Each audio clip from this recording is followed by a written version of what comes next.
Good evening and welcome to Trending Tonight. I am Sanket Upadhyay. So two stories that we are tracking right here. Story number one, the Prime Minister had to reiterate, he had to mention this again, that people vacationing is going to be a huge problem. You see, this is exactly what the virus loves. Now the problem is, everyone has seen the movie Zindagi Na Milegi Dobara. It's all about going out on vacations, traveling, enjoying life. But in the context of COVID, ladies and gentlemen, halt that vacation. Please halt that vacation because Zindagi na milegi dobara. You will not be able to live to enjoy a vacation later if you do it in the middle of a pandemic. We'll put that to a discussion on what the IMA has to say and what hoteliers have to say, holiday planners have to say. What is the reason behind this and what should be the suggestion as of this moment? See, it's a delicate life versus livelihood balance which has to be struck. Also on the show, the Punjab suspense continues. Ladies and gentlemen, the Congress party wants you to believe that they've been able to sort this out. Captain is going to be the chief ministerial face. Sidhu will now become, the president of the party. But the suspense continues. Meetings are still on. And on top of that, you've got an Navjot Singh Sidhu who's now tweeted 2 or 3 cryptic tweets, one in favor of Aam Aadmi Party, then one criticizing the Aam Aadmi Party. So as far as Sidhu is concerned, will there be a truce with the captain, or is he now cozying up to the Aam Aadmi Party, his third party in the state of Punjab? Let's now quickly introduce our guests for our story number one, which is halting that vacation. I would like to introduce Dr. J.A. Jayalal. He is the president of the Indian Medical Association who wrote that letter and gave a prediction that that there could possibly be a third wave, and we have to be very, very careful. Sanjay Sood, president of the Shimla Hotel and Restaurant Association, is also with us. Thank you very much, Mr. Sood. And Sanjay Kaushik, president of Rajputana Holiday Makers, is also with us. Thank you very much, Mr. Kaushik, for joining us. Dr. Jayalal, I want to begin with you first. The possibility of a third wave. We saw Dr. Guleria say that it's coming. But when you look at these pictures, do you think that it is imminent? There is no if, but when. Yeah, definitely we know for the sure the third wave is imminent and inevitable in our country. And looking at the various data, what we are seeing from whether other countries like Indonesia, what is happening, the Turkey, what is happening, and the UK and what is happening, we are likely to get within the 4 to 6 weeks. That might mean August or September we'll be having the third wave. But how far it is going to affect again depends upon the lot of predictors and how our vaccination drive is going on and how the appropriate behaviors of the COVID is going to take place. Anything between the 2 lakhs to the 5 lakhs is what is being projected out there. What we are normally expecting in the second wave, we had reached up to the 4 lakhs in the May 6th.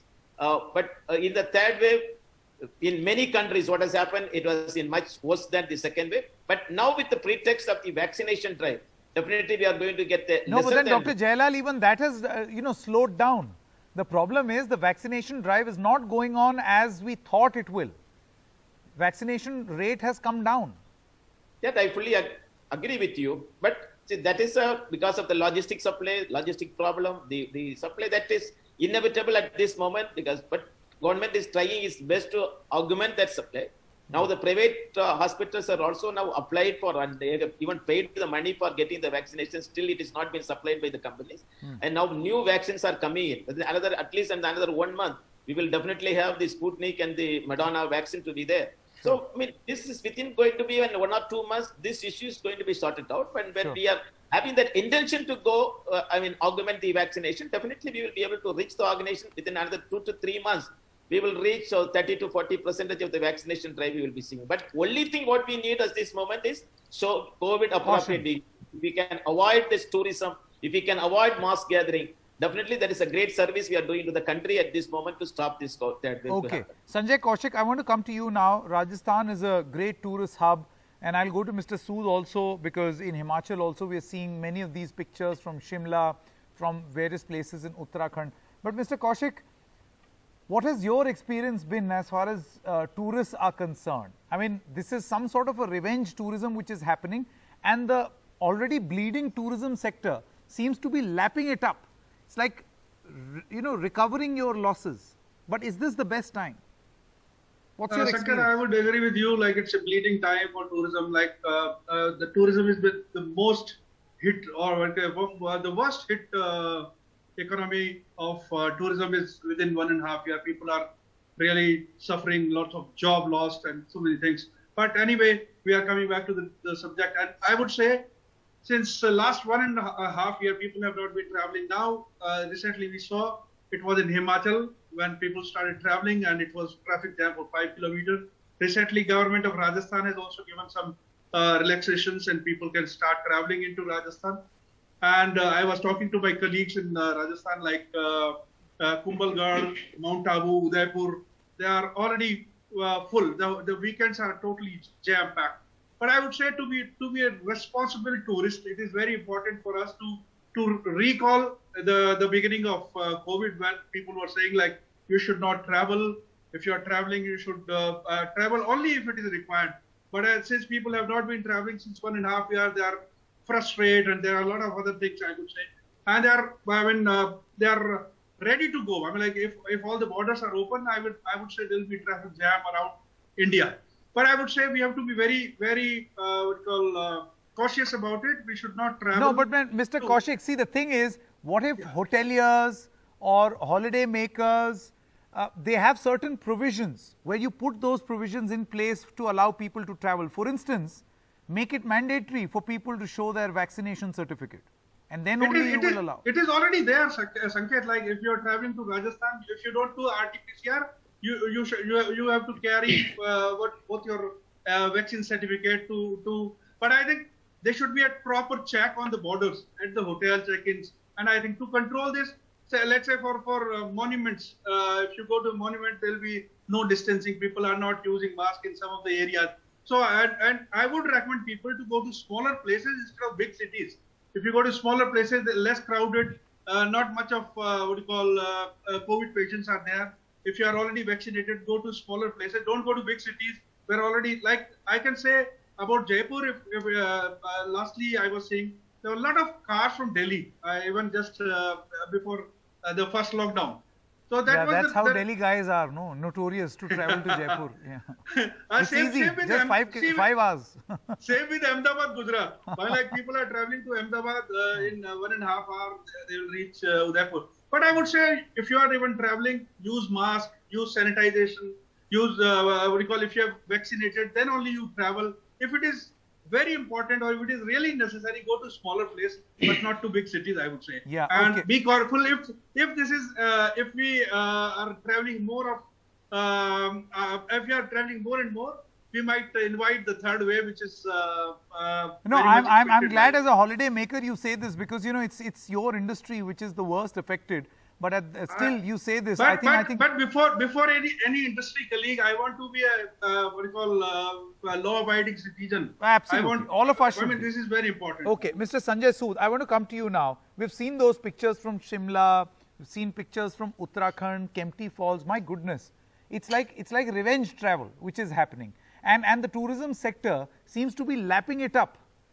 It's like you can finally see some relief as far as reviving your industry is concerned. But at what cost? And this point that we were discussing with Mr. Kaushik, that you have an RT-PCR certificate or vaccination certificate, why not make it mandatory for people to only be allowed at a tourist spot if they have got both their doses, not one, but both? Yes, even then actually doctors say that you should avoid travel. Because of a vaccination does not mean that you will not get COVID. Yes, I totally agree with you.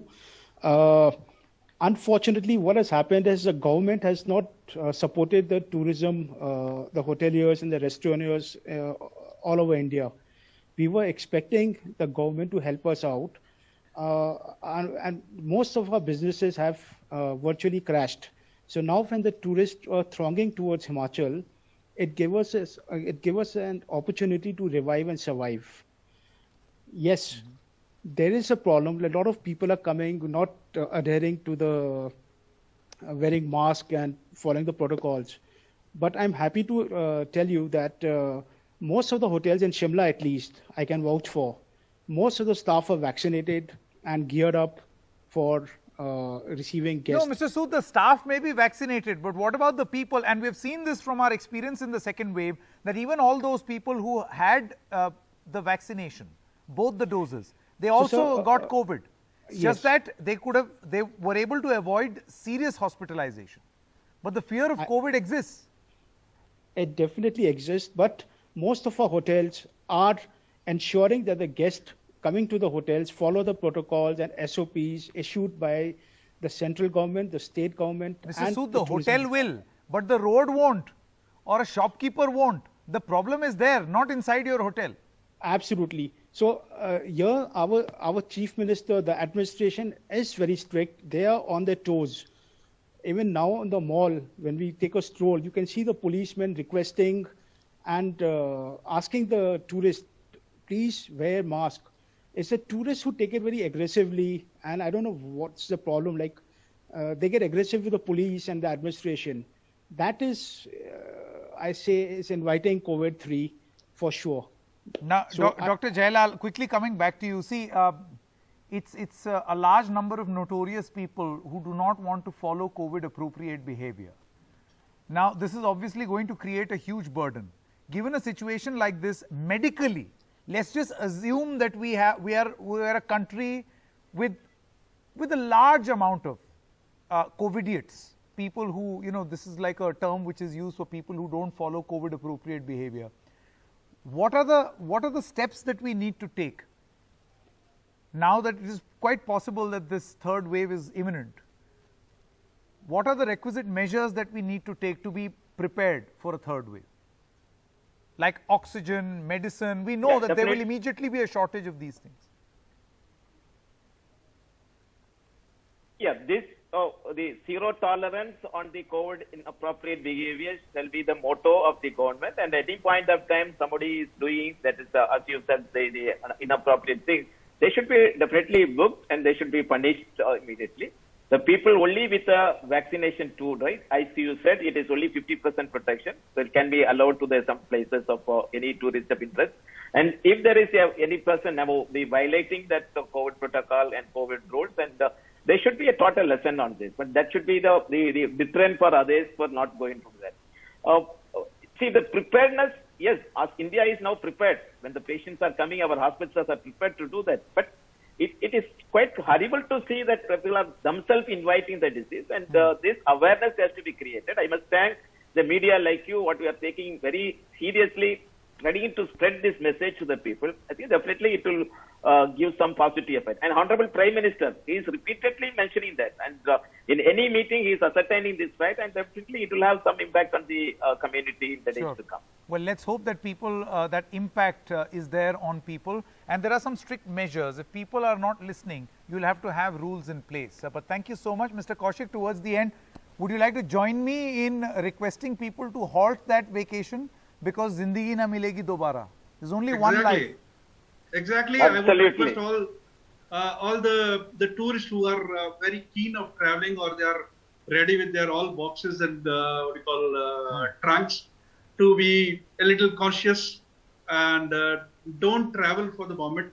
And if you want to travel, you should travel when you are having both the jabs, and carry your certificate with you. If anybody, I would say request hoteliers also to check randomly also if they have got both the certificates or whatever it is.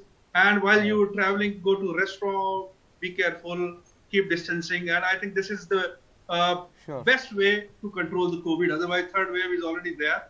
And if third wave will be there, it will be very difficult for us. Very difficult. Not only as an industry colleague, but as an entire nation. I will be requesting. It's a humble appeal to all of we'll all viewers. Thank you very much, Mr. Sood, Mr. Kaushik, and Dr. Jailal for joining us and placing this very humble appeal to the people of this country.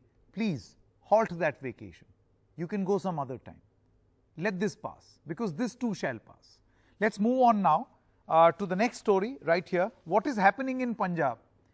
So we thought that the Congress has been able to tide over this storm. They also thought this has passed, but that has not happened, because you've got hectic meetings still on in Delhi.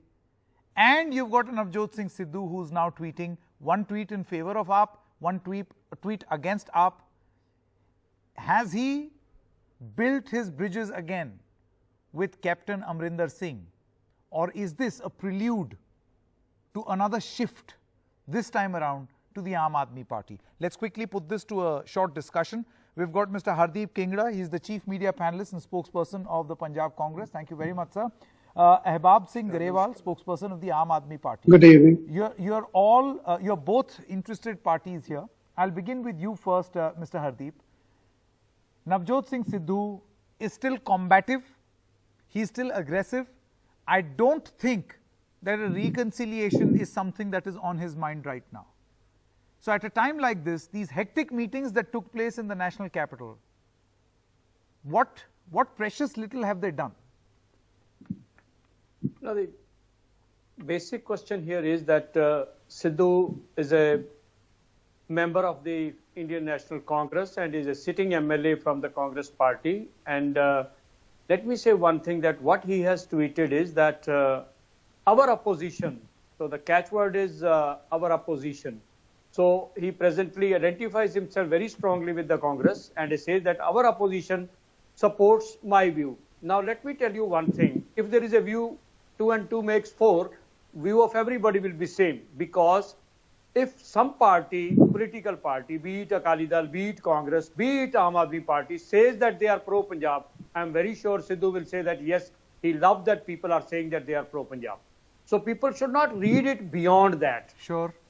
But the Aam Aadmi Party is doing, Aam Aadmi Party is trying to grab the small twigs in a running, water, or you can say in a flooded situation. They want to catch a thread of, a stick of grass in order to hold in Punjab, where they don't have anything, because they have been very badly exposed in the past. I was a part of it at that time. If you remember, Jagbani gave a full-page headline that Kingra requested Sidhu never to join up. I am very sure the party stands there. It is a one-man show. AAP could not keep in its flock very big stalwarts like Prashant Bhushan, Yogendra Yadav, Gandhi. So how will they be able to manage a Sidhu? Okay, I think that's an important point. This is a very simple thing. Mr. Grewal, how would you respond? How would you respond, Mr. Grewal? Is this, what Navjot Singh Sidhu did today, that he put out a tweet in which 2 of your tall leaders, Bhagwant Mann as well as Sanjay Singh, he showed their quotes. This is from 5 years ago, where they were saying that it's fantastic, what Sidhu has done is great, he has got Punjab in his heart, he's dead honest, he's great. And Bhagwant Mann also said that if he wants to join, I'll be more than happy to work with him in the Aam Aadmi Party. Does that offer stand even now, Mr. Grewal?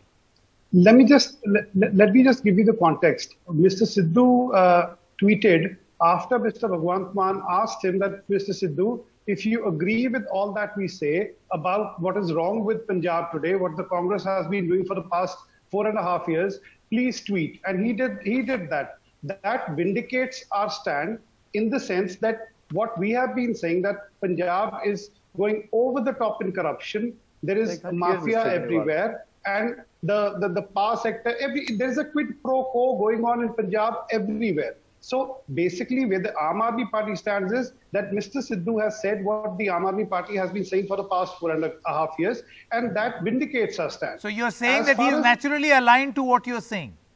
No, he vindicates what we have been saying for the past 4.5 years. Will he be welcome in your party?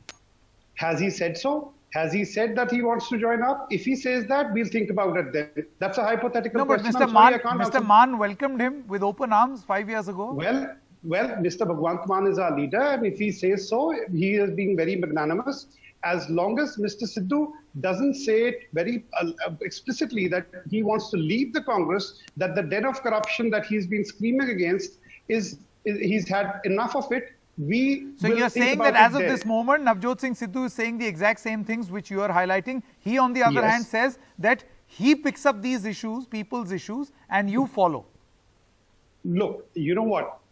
As long as the issues of Punjab are picked up, we are okay with everything or anything that anybody says. We are okay with if he claims that. Hardeep ji, I want to come to you. What was then the need to have this this crucial Delhi meeting if all was done?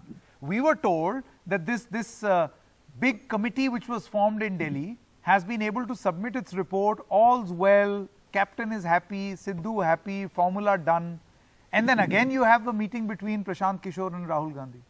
Sanket, let me tell you one thing that look at the other parties. Can anybody dare to say this type of things in BJP and will still remain in BJP? What happened to Anil Joshi? Can anybody talk like Mr. Sidhu in Aam Aadmi Party? What happened to Kumar Vishwas? What happened to other people like him, Ashutosh and all that? So you can say that Congress is still maintaining a status which is intra-party democracy. People have freedom in Congress to express their views. And of course, the view could differ with the people presently holding some positions in Congress. And that view is not discarded all of it, with the drop of a hat. Sure, Mr. Grewal, would you like to respond? The Congress calls this intra-party democracy. Yes. Well, Mr. Kingra has known me for a very long time, and I've been a member of this party since 2014. I was never a politician before that. What I want to ask him is, or I would like to respond by saying that we have had the right to say whatever, but the problem here is with the Congress is that the Gandhis are split. Mrs. Gandhi Senior wants to keep Captain Amrinder Singh, and the kids want Sidhu. Now the problem how is it problematic for Punjab is that while the Gandhis decide what happens between the two of them, Punjab is suffering the worst kind of crisis, electricity crisis. Mr. Kingra, would you like to respond? I was unable. That's a serious charge. That it's actually a split in the Gandhis, not really a split between Sidhu and Captain. What he says, I could not hear it, but let me No, he's saying that there is I'll repeat. He's saying that the split really is not at the level of Mr.